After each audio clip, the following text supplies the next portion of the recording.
எல்லாருக்கும் வணக்கம். மீண்டும் மெய்ப்பொருள் காண்க தளத்திற்கு எல்லாரையும் நான் வரவேற்கிறேங்க. சர்வதேச சந்தைன்னு எடுத்துக்கிட்டோம்னா, நேத்து அமெரிக்க சந்தை பயங்கரமா கீழ விழுந்திருந்ததுங்க. நாஸ்டாக் வந்து ஒரு 154 பாயிண்ட் டவுனு. டவ் வந்து ஒரு 389 பாயிண்ட் டவுனு. S&P 500 ஒரு 43 பாயிண்ட் டவுனுங்க. அமெரிக்க டாலருக்கு நிகரான இந்திய ரூபாயோட மதிப்புன்னு எடுத்துக்கிட்டோம்னா, தொடர்ந்து 85க்கு உள்ளேயே தான் இருக்கு. 84.49 இந்திய ரூபாயா இருக்கு. அதே மாதிரி பிரெண்ட் க்ரூடும் 65க்கு கம்மியா தாங்க இருக்கு. 62.58 யுஎஸ் டாலரா இருக்குங்க ஒரு பேரல். கோல்டு இன்னைக்கு ஒரு ரூ. 50 ஏறி இருக்கு. 9075ல இருக்கு. 22 கேரட் கோல்டு பெர் கிராம். போன வாரம் கொஞ்சம் விலை இறங்கி இருந்தது. நம்ம எப்பப்பெல்லாம் இறங்குதோ அப்ப கொஞ்சம் கொஞ்சமா கன்சிடர் பண்ணிக்க வேண்டியதுதான். அடுத்து இந்தியன் மார்க்கெட் எடுத்துக்கிட்டோம்னா தொடர்ந்து எஃப்ஐஐஸ் இந்த மாசமும் ஒரு 3 செஷன்ல நெட் பையர்ஸா தான் இருந்திருக்காங்க. நேத்து ஒரு 3794 crores ஒர்த் ஆஃப் ஷேர்ஸ் வந்து வாங்கியிருக்கிறாங்க. நெட் பையர்ஸா இருந்திருக்கிறாங்க. அடுத்து இன்னைக்கு அப்டேட்ஸ்குள்ள போயிடலாங்க. ஃபர்ஸ்ட் அப்டேட் என்ன அப்படின்னா, இந்த எஃப்ஐஐஸ் மார்ச் குவார்ட்டர்ல எந்தெந்த ஸ்டாக்ல எல்லாம் உள்ள வந்திருக்கிறாங்க, எந்தெந்த ஸ்டாக்ல எல்லாம் வெளில போயிருக்கிறாங்க. இது சம்பந்தமான அப்டேட்ஸ் ஏற்கனவே கொஞ்சம் ஸ்டாக்ஸ் பார்த்தோம். இப்போ ஃபர்தரா இப்போ கொஞ்சம் டீடைல்ஸ் கிடைச்சிருக்கு. அதை டிஸ்கஸ் பண்ணுவாங்க. ஃபர்ஸ்ட் ஸ்டார் ஹெல்த்ல 1%க்கு மேல அவங்களோட ஸ்டேக்கை இன்க்ரீஸ் பண்ணிருக்காங்க. 17.51%ல இருந்து 18.68% கூட்டிருக்காங்க. ஸ்டார் ஹெல்த்தை பொறுத்த வரைக்கும் மார்ச் குவார்டர் ரிசல்ட்ஸ் ரொம்ப ரொம்ப புவரா இருந்ததுங்க. 100% கீழே விழுந்திருக்கு. ஸ்டார் ஹெல்த்தை பொறுத்த வரைக்கும் அட்வான்டேஜ் என்ன அப்படின்னா, insurance sector dead free company. So தொடர்ந்து நம்ம கொஞ்சம் கொஞ்சமா கன்சிடர் பண்ணுவோம். உங்களுக்கு பயமா இருந்தது அப்படின்னா ஐசிஐசிஐ லம்பார்ட்ல போயிடலாம் அப்படின்னு சொல்லி பல தடவை சொல்லியிருக்கோம். அடுத்து Ramco industries, ICICI லம்பார்ட், Tata steel இது எல்லாத்துலயுமே அவங்களோட ஸ்டேக்கை குறைச்சிருக்காங்க எஃப்ஐஐஸ். தென் பிர்லா சாஃப்ட்ல அவங்களோட ஸ்டேக்கை கூட்டியிருக்காங்க. 11.05%ல இருந்து 11.68% கூட்டியிருக்காங்க. தென் பெட்ரோநெட் எல்என்ஜிலையும் அவங்களோட ஸ்டேக்கை கூட்டியிருக்காங்க. 28.61%ல இருந்து 28.77% கூட்டியிருக்காங்க. மணப்புரம் ஃபினான்ஸ் எடுத்துக்கிட்டோம்னா குறிப்பா 27%ல இருந்து 28.42% கூட்டியிருக்காங்க. தென் சிட்டி யூனியன் பேங்க் 27.44%ல இருந்து 28.03% கூட்டியிருக்காங்க. ஸோ எஃப்ஐஐஸ் என்ன பண்றாங்க அப்படின்றத புரிஞ்சுக்கணுங்க. அண்டர் வேல்யூட் ஸ்டாக்கா பார்த்து என்டர் ஆயிருக்காங்க. ஓவர் வேல்யூ ஸ்டாக்கை வித்துட்டு வெளில வந்திருக்காங்க. அடுத்து டாடா மோட்டார்ஸ்ல ஒரு அப்டேட்டுங்க. டாடா மோட்டார்ஸ் வந்து 2 ஷேரா பிரிக்கிறதுக்கு ஷேர் ஹோல்டர்ஸ் ஓட்டிங் பண்ணியிருக்காங்க. 99.9% ஓட் வந்து இந்த ஷேரை வந்து 2ஆ பிரிக்கிறதுக்கு, அதாவது கமர்ஷியல் வெஹிக்கிள் செக்மெண்ட் தென் பேசஞ்சர் வெஹிக்கிள் செக்மெண்ட் 2 ஷேரா ஸ்பிளிட் பண்றதுக்கு ஓட் வந்து ஃபேவரா தான் வந்திருக்குது. ஸோ இது நல்ல செய்தி. இன்னும் ஒரு 6 மாசத்துல ஒரு ஷேர் வச்சிருக்கவங்களுக்கு 2 ஷேரா பிரிஞ்சு கிடைக்கும். கம்பெனி வந்து இப்பயுமே நல்ல வேல்யூவேஷன்ல தான் இருக்கு. ஸோ தொடர்ந்து நம்ம கன்சிடர் பண்ணலாம். அடுத்து இந்தியன் ஹோட்டல் கம்பெனியுடைய Q4 ஃபினான்ஷியல் 25 ரிசல்ட்ஸ் வந்திருக்குங்க. இயர் ஆன் இயர் பார்த்தோம்னா சூப்பரான ரிசல்ட்ஸ்ங்க. ரெவன்யூ வந்து ஒரு 27.3% ஏறி இருக்கு. ப்ராஃபிட் வந்து ஒரு 25% ஏறி இருக்கு. குவார்டர் ஆன் குவார்டர் பேசிஸ்ல பார்த்தோம் அப்படின்னா ரெவன்யூ வந்து ஒரு 4.3% விழுந்திருக்கு. ப்ராஃபிட் வந்து 10% பக்கமா கீழே விழுந்திருக்கு. கம்பெனியோட வேல்யூவேஷன் PE 60 கிட்ட இருக்கு. நம்ம பக்கத்திலேயே போக முடியாது. இன்னும் 50% கீழே விழுந்தா நம்ம பார்க்கலாம். டிவிடெண்ட் அனௌன்ஸ் பண்ணியிருக்காங்க. ரூ. 2.25 ஒரு ஷேருக்கு. அடுத்து கேம்ஸ் நிறுவனத்தினுடைய Q4 ஃபினான்ஷியல் 25 ரிசல்ட்ஸ் வந்திருக்குங்க. நல்ல ரிசல்ட்ஸ் தான். டபுள் டிஜிட் க்ரோத் காட்டியிருக்காங்க. ரெவன்யூ வந்து 15% அப், ப்ராஃபிட் வந்து 10% அப். வேல்யூவேஷன் 40ல இருக்குங்க ஏர்னிங்ஸ். ஸோ நம்ம கன்சிடர் பண்ண முடியாது. நம்ம ஏற்கனவே பல தடவை சொல்லியிருக்கோம். வச்சிருக்கிறவங்களுக்கு நல்ல டிவிடெண்ட் கிடைக்கும். ரூ. 19 கிடைக்கும் ஒரு ஷேருக்கு. அடுத்து பேங்க் ஆஃப் பரோடாவுடைய Q4 ஃபினான்ஷியல் 25 ரிசல்ட்ஸ் வந்திருக்குங்க. ஃபிளாட்டான ரிசல்ட்ஸ் தான். ஈவன் புவரான ரிசல்ட்ஸ்னு கூட சொல்லலாம்.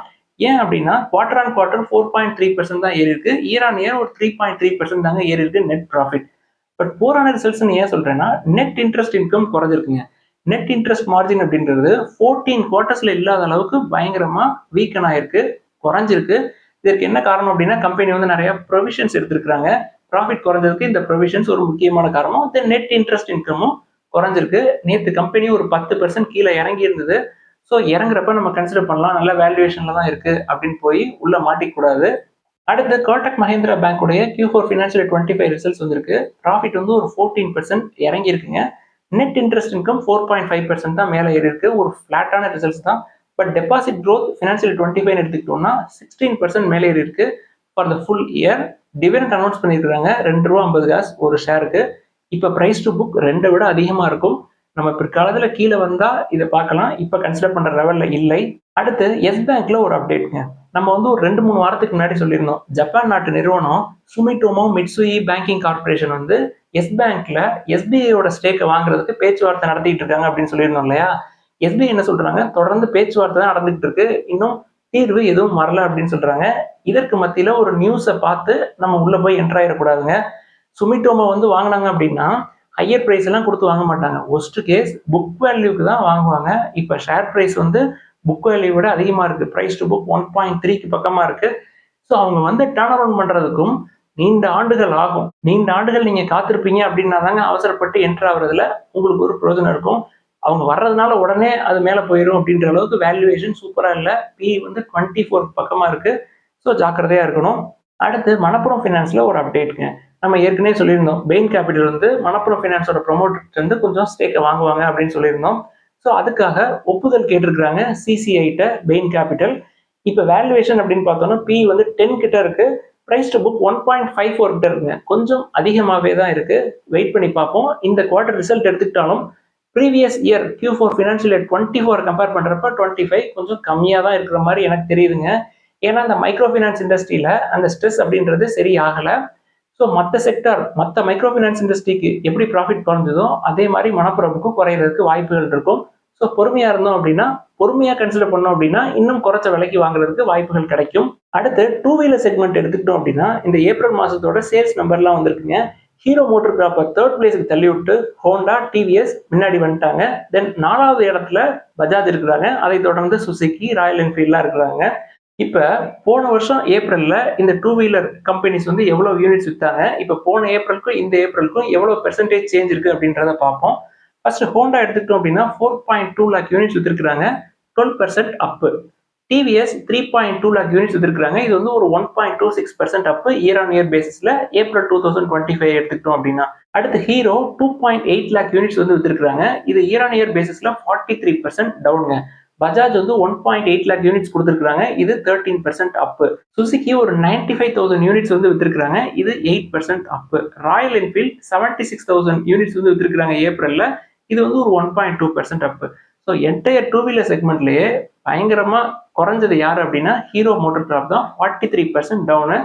இதோட ரிஃப்ளெக்ஷன்ஸ், அதாவது இந்த ஏப்ரல், மே, ஜூனோட ரிசல்ட்ஸ் எல்லாமே இன்னொரு 4 மாதம் ஆகுங்க.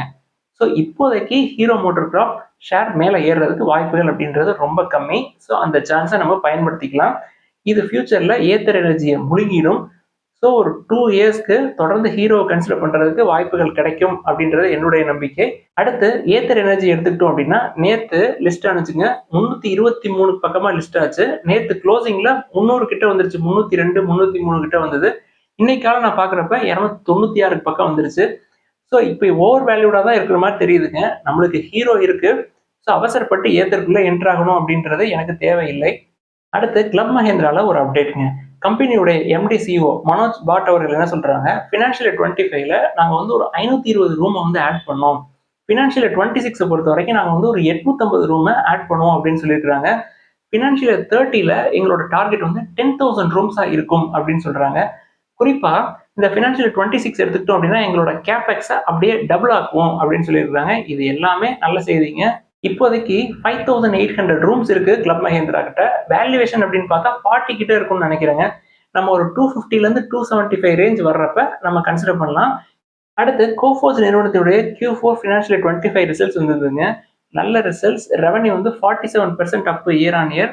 ப்ராஃபிட் வந்து ஒரு 16.5% அப்புங்க. ஆனுவலி ரெவன்யூ க்ரோத் அப்படின்றது 33.7% இருக்குங்க. இது நல்ல ரெவன்யூ க்ரோத். டிவிடெண்ட் வந்து ஒரு ஷேருக்கு 19 ரூபா அனௌன்ஸ் பண்ணியிருக்காங்க. கோஃபோர்ஜ் இப்பயுமே ஓவர் வேல்யூடு தான், நம்ம கன்சிடர் பண்ணுற ரேஞ்சில் இல்லை. ஏற்கனவே வச்சிருக்கிறவங்க தொடர்ந்து ஹோல்ட் பண்ணலாம். ஸ்டாக் ஸ்பிளிட் அனௌன்ஸ் பண்ணியிருக்காங்க. ஸ்டாக் ஸ்பிளிட்டுக்காக நம்ம கன்சிடர் பண்ண வேண்டிய தேவை இல்லைங்க. மார்க்கெட் கேப் எதுவுமே மாறாது. அடுத்து இன்னைக்கு கேள்விகளுக்குள்ள போயிடலாங்க. L&T நிறுவனத்தை எப்போ சார் கன்சிடர் பண்ணலாம் அப்படின்னு சொல்லி கேட்டிருக்கிறாங்க. இப்போ வந்து PE 32ல இருக்கு. PE வந்து ஒரு 25 to 27 ரேஞ்சுக்குள்ள வந்தால் கன்சிடர் பண்ணுவேங்க நான், என்னை பொறுத்த வரைக்கும். அதாவது 2,400லேருந்து 2,600 ரேஞ்சில் வந்தால் நானும் கன்சிடர் பண்ணலான்னு தான் இருக்கேன். அடுத்து எஸ் பேங்க் வந்து கன்சிடர் பண்ணலாமா அப்படின்னு சொல்லி கேட்டாங்க. நான் இப்போ தான் அதற்கான விளக்கம்லாம் கொடுத்தேன். அதாவது ஒருத்தவங்க உள்ளே வர்றாங்க, ஒரு நியூஸ் வருது அப்படின்றத கேட்டு நம்ம உள்ளே போயிடக்கூடாது. வேல்யூவேஷன் இப்பொழுதுமே ஓவர் வேல்யூடு தான். ப்ரைஸ் டு புக் 1.5க்கு கீழே இருந்தாலும் அது ஓவர் வேல்யூடு தான். அதிகமான விலை கொடுத்து சுமிட்டோமோ பேங்கிங் கார்பரேஷன் வாங்க மாட்டாங்க எஸ் பேங்கை அப்படின்றத நம்ம புரிஞ்சுக்கணும் ஃபர்ஸ்ட்.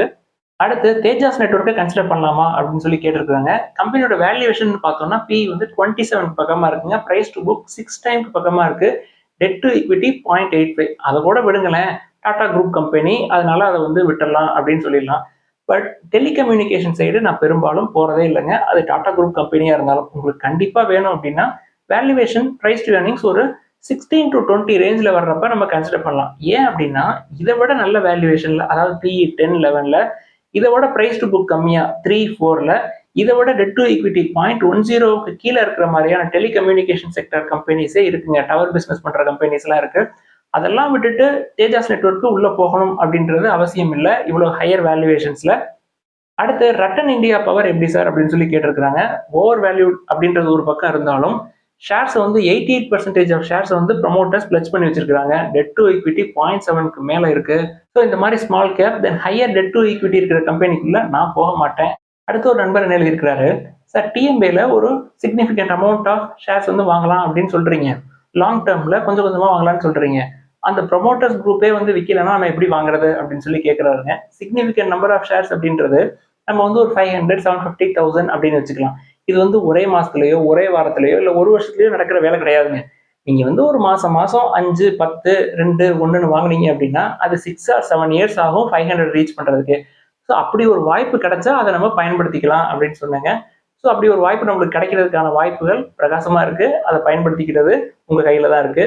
அடுத்த ஒரு நண்பர் என்ன எழுதியிருக்கிறாரு, வாட்ச் லிஸ்ட்ல இருக்கிற ஸ்டாக்ல நீங்க எப்படி எதை இப்ப கன்சிடர் பண்ணுவீங்க இன்னைக்கு இருக்கிற சுச்சுவேஷனுக்கு அப்படின்னு சொல்லி கேட்டிருக்காரு. நம்ம ஒன்று ஒன்றா பார்ப்போமே. அமர் ராஜா 1000 கீழே வந்தா நம்ம கன்சிடர் பண்ணலாம் அப்படின்னு சொல்லிட்டோம். நானும் கன்சிடர் பண்ணுவேன். பி வந்து 18, 19 கிட்ட தான் இருக்கு. கர்நாடகா பேங்க் இப்பயுமே பிரைஸ் டு புக் 0.6 கிட்ட தான் இருக்கு. அதுவும் நல்ல வேல்யூவேஷன் தான். HGS நம்ம தொடர்ந்து நீண்ட நாட்களாவே கன்சிடர் பண்ணியிருக்கோம். புக் வேல்யூவோட 50% ப்ரீமியம்ல இருக்கு. சிப்லா 24ல இருக்குங்க. பட் சிப்லா வந்து எனக்கு ஓவர் வேல்யூடா தெரியுது. ஏன் அப்படின்னா நாட்கோ, டாக்டர் ரெட்டி, ஜைடஸை விட இது கொஞ்சம் காஸ்ட்லியரா இருக்கு. ஐசிஐசிஐ லம்பார்ட் நான் வந்து ஸ்டார் ஹெல்த் 5 வாங்கினேன் அப்படின்னா ஐசிஐசிஐ லம்பார்ட் 1 கன்சிடர் பண்ணுவேன். ராம்கோ ப்ரீமியம்ல தான் இருக்கு.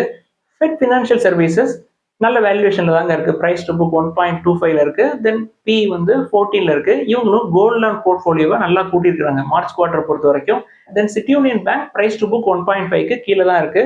எஃப்ஐஐஸும் அவங்களோட ஹோல்டிங்ஸை கூட்டியிருக்காங்க. தென் பிர்லா சாஃப்ட் எடுத்துக்கிட்டீங்கன்னா பி 18ல இருக்கு. நான் 15 to 18 ரேஞ்சில் கன்சிடர் பண்ணலாம்னு நினைச்சேன். பட் எஃப்ஐஐஸ் ஸ்டார்ட் பண்ணிட்டாங்க. பெட்ரோநெட் 12ல இருக்கு. 300 கீழே வர்றப்ப எல்லாம் கன்சிடர் பண்ணலாம் அப்படின்னு சொல்லியிருக்கேன். பட் நான் வந்து 200ல வாங்கினதுனால இப்போதைக்கு நான் உள்ள போக மாட்டேன். ஸ்டார் ஹெல்த் எடுத்துக்கிட்டோம்னா பி வந்து 26ல இருந்து 32வா கூடி இருக்கு. அதாவது ஷேர் பிரைஸ் ஏறலைங்க. கம்பெனியோட பெர்ஃபார்மன்ஸ் Q4ல 100% ப்ராஃபிட் குறைஞ்சதுனால பி வந்து மேலே ஏறின மாதிரி தெரியுது. உங்களுக்கு அச்சுறுத்தலா இருந்தது அப்படின்னா PE 30 வர்ற வரைக்கும் வெயிட் பண்ணி அதுக்கப்புறம் கன்சிடர் பண்ணலாம். தென் டாடா பவர் 31ல இருக்கு. 350 வந்தா நான் கன்சிடர் பண்ணுவேன். தாமஸ் குக் 125க்கு கீழே வரணும்.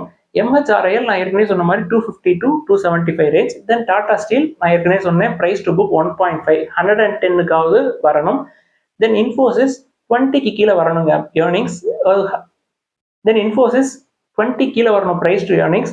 அதாவது 1200லேருந்து 1300 ரேஞ்சுக்குள்ள வந்தா நம்ம வந்து பார்க்கலாம். இதெல்லாம் தான் இன்னைக்கு டிஸ்கஸ் பண்ணணும்னு நினைச்சோம். ஏதாவது சந்தேகங்கள் கேள்விகள் இருந்தால் எல்லாத்தையும் எழுதுங்க. தொடர்ந்து டிஸ்கஸ் பண்ணுவோம். நாளைய பதிவில் FMCG செக்டார் தென் ஹெல்த் இன்சூரன்ஸ் பற்றி ஒரு ஆர்டிகிள் வந்தது. அதை வந்து நம்ம நாளைக்கு டிஸ்கஸ் பண்ணுவோம். எல்லாருக்கும் நன்றி.